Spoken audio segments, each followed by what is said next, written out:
Everybody, it's Mike D at downpeppertreelane.com. It's a nice rainy afternoon, a few birds in the garden. Enjoy as we talk about what the paleo diet is.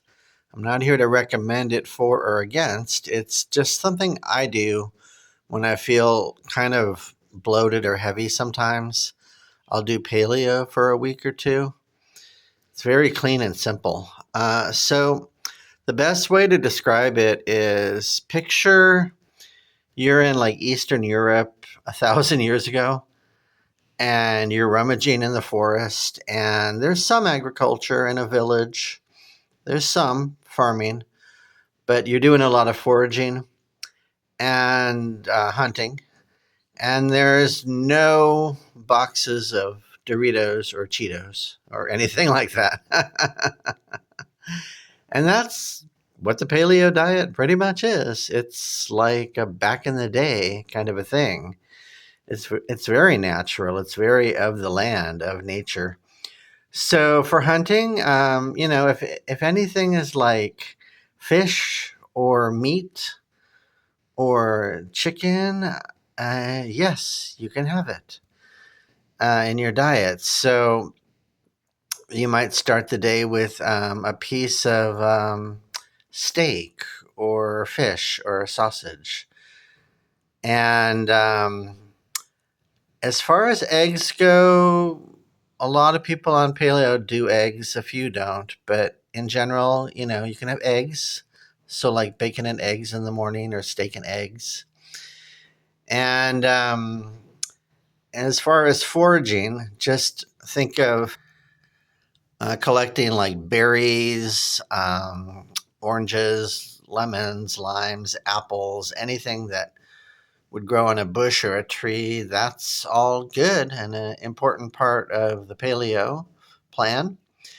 And then, like I said, as far as farming, vegetables are really important in the paleo plan. Everything from, carrots to potatoes. Some people don't like potatoes on the paleo diet, but a lot of us do think it's fine. And green beans or anything that you can grow in the ground and on the farmland, you can put on your plate.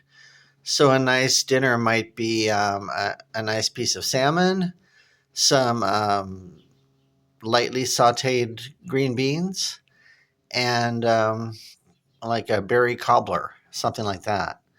That would be really good. There's not a lot of grains in paleo, not a lot of bread, which is crazy at first. I mean, it's really weird not eating hardly any bread. But you do find out at health food stores there is wheat free bread.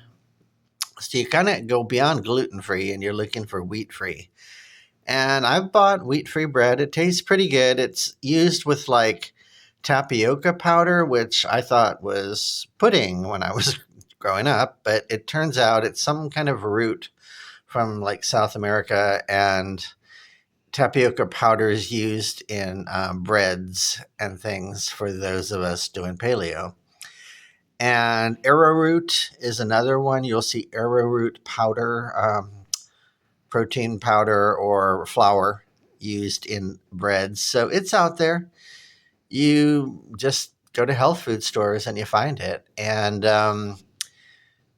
almond flour and coconut flour, and you can even bake muffins and breads, and cauliflower pizza is become a thing. Hallelujah. So it tastes pretty good, but you start thinking of bread as like these pieces of styrofoam that are just blobs in your stomach, and you don't even want that much of it, actually. That's how I see it. Although every once in a while I'll crave a bagel when I'm doing a paleo week.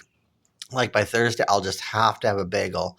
But I'll only really eat half, like the side with the seeds on it and some nice cream cheese. And I won't eat the whole bagel. I'll feed it to the birds or whatever. But you just end up eating less bread, or you don't need a sandwich with two layers of bread. You can do an open face sandwich. When you go to Subway, you can ask them to pull the bread, and that means they'll pull out all of the white part in the center of the bread.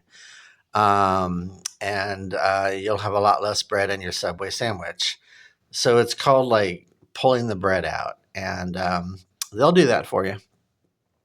So it's a pretty easy plan. When you go to the supermarket, you only have to shop around the outside edges because the middle's full of all the boxes of Cheerios and all that.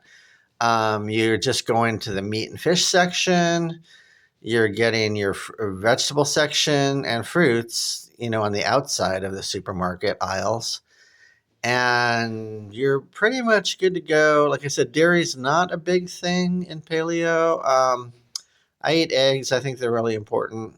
You can put in all kinds of spinach and peppers and make omelets and things, and it's important. And as far as milk, a lot of us do like coconut milk, almond milk, oat milk. And then I'll throw in like an occasional, like quinoa or granola, nuts here and there, walnuts, that kind of thing because of the minerals. But paleo, they're not crazy about legumes or beans. Um, because of the lectins, which are hard to digest. And if you want to look into lectins, the PBS doctor that you see on PBS is Dr. Gundry, and he has great books on lectins. And I kind of try to avoid them too. Like with the English cucumber, I'll peel off that whole outer peel, and it digests a lot easier for me. And then beans, you just really want to cook them down or soak them overnight so you can digest them better. And lentils are good. It's good to put lentils in soup. That's a nice source of protein. And I think lentils will be the next big thing. Like maybe if last year was cauliflower pizza, I'm going to predict lentils. You just add them to your soup, and you don't need to buy soup in cans. It's really high in sodium. You can just make soup really easily with mirepoix, which is a French word. It's just sauteing onions, celery, and carrots, and a little garlic, and you saute till it's tender. Then you add your vegetable stock, and you're done. That's a basic vegetable soup. From there, from that point on, you can add anything you want: potatoes, peas, corn, cauliflower, broccoli, um, white beans, lentils, a can of tomatoes, stewed tomatoes.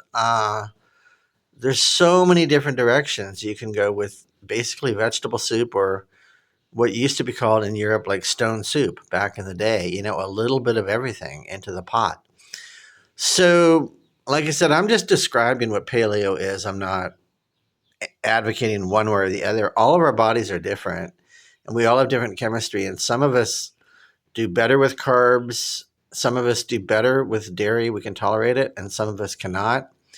And some of us prefer low carbs, and some of us do better with more meat, and some of us do better with less meat. It's all subjective to you and your body chemistry. So now you know what the paleo is. Just picture yourself out in that European forest 1,000 years ago. It's almost like you're camping, like, a camping and hunting diet. Like, what would you eat on a weekend? Like jerky, maybe some trail mix, and, a big sprig of grapes. And, you wouldn't be cooking a whole lot. So, some bananas, some apples, some things like that. So it definitely is easy and lower cost, and not a lot of restaurants are going to do it or serve it. I mean, that's not really their thing, but you can use pure butter, whole butter, things that will make you do need some fat in your diet for sure. Your brain needs it, that adipose tissue. So anyway, and I did study health in college, by the way.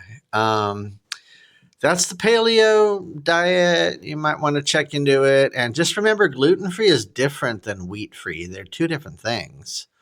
Um, you you could have gluten-free and it would still have like carbs such as rice flour in it. So something to think about. And some people believe, I'll leave you with this, that you, like if you freeze lasagna overnight, that it breaks up the gluten and that it's better for you the next day. It's not as glutinous. So it's something to think about, like baking a lasagna and then freezing the leftovers overnight, or pasta or rice or pizza or anything, and then putting it in the fridge for like a day really breaks up that fiber and gluten. You can look into that. I read that several different places, so I thought I would mention that, and you can see what you think. All right, I'm Mike D at downpeppertreelane.com. Please check out my gifts and jewelry, support the channel, like and subscribe. Thank you. Bye.